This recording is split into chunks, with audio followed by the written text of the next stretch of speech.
Alright, we're going to call this one Primer, Primer, Primer. So, we set up a couple primers here. We have, from the start, we have the Etch, then we have Epoxy, then we have some high build quality primer, then we have the cheaper primer, then we have some emergency primer up here. We have some polyester primer with an MEK hardener, and then we have some catalyzed sealer, and then we have some non-catalyzed sealer, and we have some cheaper primer. So let's go over a few things. Why stuff does what it does, and maybe it'll answer a few questions. I watched Milrick's video, and he's just recently had to change his primer. If I had to guess, one was a VOC compliant and one's probably not. The particular paint line he's using is in the middle of changing their products over to be compliant.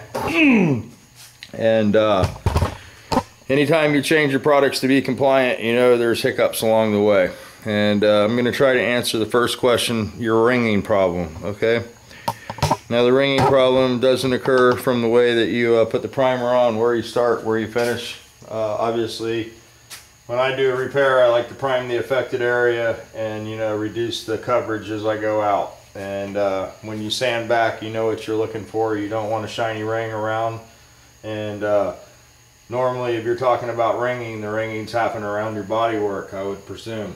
And the reason that happens is because what happens now is as we go to the low VOC primers, you mentioned yourself, the one can, when it settles, there's a bunch of chunks on the bottom of the can, and when the other can sits there, it's there's nothing on the bottom of the can. Well, the reason is because they take the VOCs, the volatile compounds, out. So what happens in theory is the primer, instead of being a high solid primer, is now a medium solid, and there's not a lot of solid materials in there that you're used to filling. So not only do you get a lighter product, but what happens is there's actually more solvent, and it's actually a wetter product. So when you apply it over your bodywork, it wants to attack the edge of the Bondo. So one cure, if you're going to use the low VOC products, is to go with like a epoxy.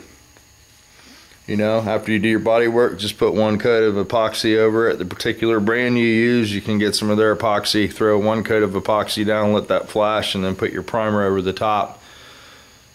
And that should slow your shrinking problem down. It'll lay a barrier between your mud and the reducers and the low VOC products. The 2-to-1 to 4-to-1 difference, you know, usually the high solid products are mixed 2-to-1, but some of the new low VOC stuff's 2-to-1 also, and that could be an advantage. You know, it makes it go a little further, and they do cost more, so it does stretch your dollar. So we're going to go over a little bit of primers though anyway while we're here. Hopefully that answers the shrinking problem. It's because the primer has more solvents in it, and it's a thinner product, so it attacks the bodywork and the edge of the paint edge. It's much more prone to lift and edge. So like I said, just seal it with a little bit of epoxy first, and then prime it over the top of the epoxy, and you'll notice that problem will go away. It's not how you put the primer on. We're going to go over my primers a little bit. These are still all, I think we do have some low VOC direct metal products, but these are all regular primers, you know, good old primer. Now, one thing I want to talk about is Etch Primer. And I see this happen a lot in the garage. A guy will grab a can of this stuff and he'll go, yeah, I use some Etch Primer, and he grabs a spray can. This is not Etch Primer, and it says Etch Primer right on it. Right there, Etch Primer, rose, okay? Let me explain something to you. This is a metal can, okay guys? And there you go, look at the bottom of the can. You can tell I shake it, shake it. You want to shake it hard and it'll dent the bottom of the can like that. I got that from Gasser's Glass. Anywho, back to the Etch Primer. Okay, if it comes in a can, just stick with me here and see if this makes sense to you, because I don't have a lot of battery here. When when you buy it this way, why would they put the activator in a plastic bottle? Well, this is acid, and if this is in a metal can, it'll eat through on the shelf and leak all over the place. So a good etch primer will always have a glass bottle or a plastic bottle with the activator. That's our etch primer. Next would be the epoxy primer. We have the 480, which is a lead free. We used to have the 400, which they don't make anymore because they're taking it off the market because of the lead and the chromates. So the 480 is a little less protection, you know. As I tell you, as they change these products and they take the bad stuff out, they don't work as well. So that's why it's important to not miss a step, you know. The etch primer is a corrosion protection. It's a chemical reaction with the steel because of the acid. This is just a barrier between the paint and the metal. You just depend on the scratch that you put in it with epoxy. It's a mechanical grip, not a chemical grip like we get with this. So the etch first, then the epoxy, then the 2K. Or you can go etch right to the 2K and eliminate the epoxy. We have a couple different 2Ks, you know. This is our premium brand right here. And if you read the manuals, you'll see the main thing that changes in the description is the holdout. Excellent, good, great. So the holdout is the shine, how long the paint job is going to last on top of the primer surface. So that's what you want to look at. This Sims, this is a waterborne primer. You always want to keep this on hand. If you have a little issue or whatever, you can just stir that up, spray it over the affected area, lightly sand it, and move on. I tell everybody to keep a quart of that because it works good. It says flexible primer, but as long as it's a waterborne, it's good. A lot of guys say don't mix the products, and I do agree with that, but that's an emergency situation. Our other type of primer would be feather fill. Now, I've seen this in the garage. Now, a couple guys have been using this lately. This is a great product. You know, if you want to do your Bondo, you hit it with the feather fill, you block this with 180, and then you prime it with the 2K over the top of the feather fill. If you don't, the feather fill is a very porous product. So this can wick the paint in, it can wick the reducer out of the paint. So you want to have a prime surface to paint over always. And I would recommend priming over the feather fill after you block this with 180. Go with this, and then you can do your 400 block or 600, however you want to finish it out. Sealers are the same way. You know, we have catalyzed sealers, and then we have not catalyzed sealers.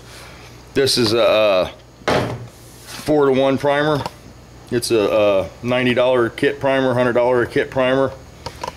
The better primer, you know, is $50, $60 more. I prefer this on, you know, the nicer cars, and this is good if you're doing used cars and stuff like that. You know, it's equivalent to probably what the shop line used to be like before they went low VOC. So hopefully that'll tell you why your primer is ringing. It's more than likely because it's a thinner product, and it does tend to grab the edges and wick into the bodywork. And hopefully you can understand that. You know, you got a lighter product, and if you spray one of them on a sponge, you know, the lighter, the less viscosity product will wick into the sponge much quicker than a product that has more viscosity. It will tend to lay on top of it. And it's the same way anytime you're going over filler, you know, you're actually that first coat where you see that fuzzies. That's, you know, the product's ability to fill those scratches and cover. And you know, you sort of lose that with a low VOC. It's a thinner product and all that good stuff. So if you can, just get the regular non-low VOC. You know, Marhide makes some really good primer, and I think it is low VOC, but it seems to work real well. I want to say it's around 90 bucks. You can get that pretty much for anybody. Marhide, the buff, and it's a yellow in color. It's a 4-to-1 also. So or we can get you matrix, whatever you want to do. And mill rig for you, buddy, just try a little epoxy and see if that stops the ringing. You know, blow a little epoxy down and then put your primer over the top of that and see if that eliminates your ringing issue. So yeah, it's pretty much like you think. You know, I mean, I usually spray from the center out, you know, all that stuff. You know, how do you spray your primer and shit? That's just avoiding the real answer. So that's my thought on that. Hopefully that helps you out. And if I can send you a quart of primer to try, you know, if you want to try something that won't ring, let me know, and I'll be glad to get something in the mail to you.